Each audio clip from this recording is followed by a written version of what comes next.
Assalamualaikum warahmatullahi wabarakatuh. Perkenalkan, nama saya Najwa Nur Ramadhani dari jurusan Teknik Lingkungan, Fakultas Teknik, dengan NIM 231094214. Di sini saya akan memenuhi tugas bakti, yaitu tugas nagih atau narasi logika dan hati. Di video ini saya akan menjelaskan tentang maraknya pinjaman online ilegal. Sebelum menjawab pertanyaan dari tugas, sebelumnya pasti teman-teman pernah mendengar pinjaman online ilegal kan? Atau pinjol ilegal. Nah, pinjol ilegal ini memiliki dampak yang merugikan masyarakat. Maka dari itu, isu dari pinjaman online ilegal ini adalah suatu permasalahan yang harus segera diatasi. Nah, ada beberapa faktor dari seseorang melakukan pinjaman online ilegal. Di antaranya, itu yang pertama, seseorang itu memiliki tingkat ekonomi yang terbilang rendah.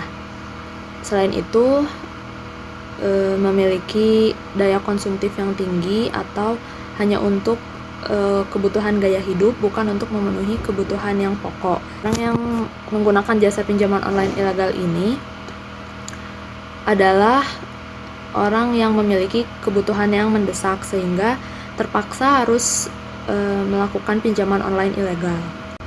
Nah, jadi apa sih sebenarnya bahaya dari pinjol ilegal ini? Pinjol ilegal ini memiliki beberapa dampak negatif. Yang pertama, pinjol ilegal yang tidak terdaftar di OJK memiliki bunga yang sangat tinggi sehingga mencekik masyarakat dan merugikan masyarakat.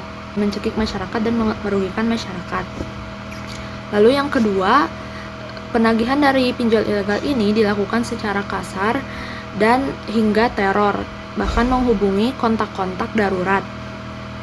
Selain itu, penagihan juga dilakukan dengan ancaman berupa fitnah hingga pelecehan seksual.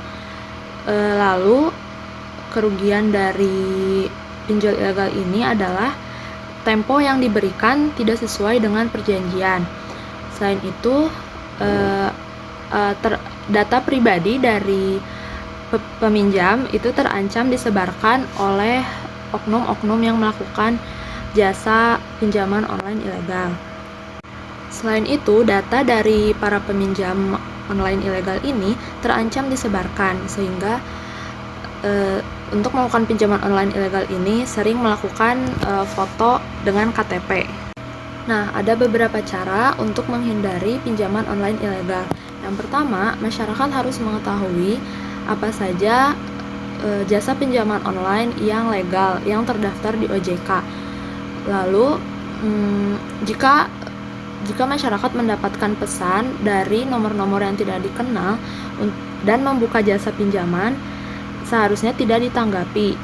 Jika sudah terlanjur melakukan pinjaman online ilegal, para peminjam disarankan untuk tidak meminjam lagi untuk menutup hutangnya, melainkan segera melaporkan ke polisi atas tindakan dari oknum pinjaman online ilegal. Sekian dari saya, terima kasih. Wassalamualaikum warahmatullahi wabarakatuh.